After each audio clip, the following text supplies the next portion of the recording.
啱聽完呢就雙方嘅國歌啦，雙方球員都係先禮後兵先啊嚇，大家互相擊掌先。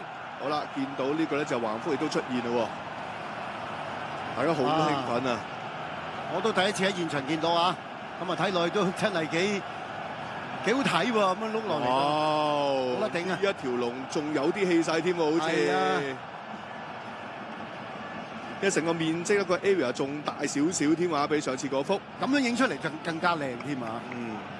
好震撼啊！好震撼，好正嘅畫面，非常之浪漫添啊，可以咁講啊！我哋球迷的浪漫啊，不分男女啦嚇。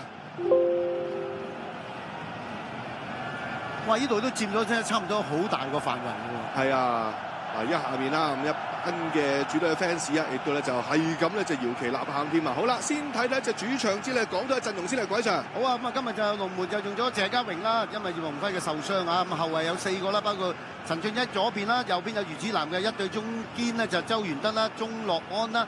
中場嗰方面有8號嘅顏卓彬啦、12號嘅費南道啦，咁啊亦都有14號嘅劉家喬啦、7號嘅祖連奴、11號嘅艾華頓，上一場波表現都唔錯嘅球員啊，包括前鋒隊長嘅9號嘅安永佳嘅，咁啊11個中國香港嘅正選陣容。我換咗4個人啊嚇。作客嘅孟加拉方面都換咗3個人嘅，不過門將繼續都係13號嘅強咧就馬負責把守到木骨。後防有2號嘅托普啦，4號咧隊長巴文啦，14號就卡斯，22號咧就翟偉強就沙爾特烏甸響度嘅。不過佢嘅兄弟咧今日就不